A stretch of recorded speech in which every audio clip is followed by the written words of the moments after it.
चली बीजेपी कार्यकारिणी बैठक को उद्घाटन करिसेंती केंद्र वनशिल्प मंत्री स्मृति ईरानी 2019 निर्वाचन को आखिआगे रखी राज्य बीजेपी रणनीति प्रस्तुत करुछि। बैठक में मुख्यतः 3टी प्रसंग में फोकस रही संगठन जागरण और आंदोलन नहीं आलोचना चली।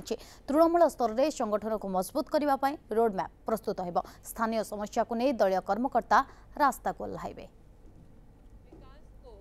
भारतीय जनता पार्टी के नेतृत्व में एक नए स्वरूप में परिभाषित करना है। कार्यकर्ताओं ने ये संकल्प लिया कि 120 प्लस का जो लक्ष्य भारतीय जनता पार्टी ने संगठन की दृष्टि से कार्यकर्ताओं के मध्य में स्थापित किया है, वो लक्ष्य सत्ता की प्राप्ति का लक्ष्य नहीं है, बल्कि जनमानस के उत्थान का लक्ष्य है। महिला को एक सुरक्षित प्रदेश देने का लक्ष्य है। कुपोषित बच्चे को पोषित आहार देने का लक्ष्य है। किसान को न्याय, नौजवान को रोजगार देने का लक्ष्य है। और इस लक्ष्य को फलीभूत करेंगे भारतीय जनता पार्टी के एक एक कार्यकर्ता। आज ये निवेदन और ये संकल्प मैं कार्यकर्ताओं के मध्य में देने आई। सुबह जब यहाँ आना हुआ तो एक और उत्पीड़न का समाचार, महिला के शोषण का समाचार प्राप्त हुआ।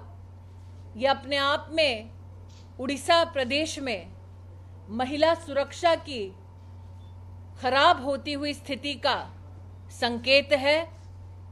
आप सब जानते हैं कि लॉ एंड ऑर्डर स्टेट का विषय है। नवीन बाबू न सिर्फ विकास में विफल हुए हैं, बल्कि महिला को सुरक्षा देने में भी असफल हुए हैं। इसका प्रमाण आज पूरे राज्य में प्राप्त हो रहा है। केंद्र की मंत्री होने के नाते मुझे इस बात का आश्चर्य है विशेष कि जब नवीन बाबू और उनकी सरकार ने विधानसभा में स्वयं स्वीकारा कि 60% से ज्यादा महिलाएं और बच्चे प्रदेश में अनीमिया का शिकार हैं, जब ये स्वीकारा कि देश में बच्चों की स्टंटिंग में उड़ीसा प्रदेश नंबर 1 है, जब उड़ीसा में हम हर दिन किसी न किसी गरीब को खाट पर उठाकर अस्पताल ले जाने के समाचार देखते हैं, ऐसे में उड़ीसा की प्रदेश सरकार ने, नवीन बाबू ने आयुष्मान भारत को उड़ीसा में लागू कर इससे इनकार क्यों किया है, यह अपने आप आज गरीब परिवारों के बीच में बहुत बड़ा प्रश्न बनकर उभरा है। मैं इस बात को कहने में भी कहीं ना कहीं अपने आप को सक्षम मानती हूं कि नवीन बाबू ने जानबूझकर गरीब परिवारों को स्वास्थ्य के इस कवच से वंचित रखा है, क्योंकि वो आयुष्मान भारत को प्रदेश की स्वास्थ्य के लाभ की दृष्टि से नहीं, बल्कि राजनीति की दृष्टि से देख रहे हैं। इस प्रकार का दुस्साहस प्रदेश की जनता के खिलाफ जो उड़ीसा प्रदेश की सरकार ने किया है, वो अपने आप में निंदनीय है। आज कुछ कार्यकर्ता ऐसे भी आए जिन्होंने कहा कि ओटीएम की टेक्सटाइल मिल बंद पड़ी है और नवीन बाबू उस टेक्सटाइल की संस्थान को पुनर्जीवन देने में असमर्थ रहे हैं। कार्यकर्ताओं ने मुझसे पूछा कि क्या संभव है कि अगर प्रदेश की सरकार पहल करे तो आप मदद कर सकती हैं ताकि टेक्सटाइल का कारोबार उड़ीसा में बढ़े। मैंने कार्यकर्ताओं को आश्वस्त किया कि निश्चित रूप से अगर प्रदेश की सरकार आगे बढ़ेगी तो भारत की सरकार प्रदेश के साथ समन्वय कर निश्चित रूप से टेक्सटाइल के क्षेत्र में नवनिर्माण के कार्यों में अपना योगदान देगी।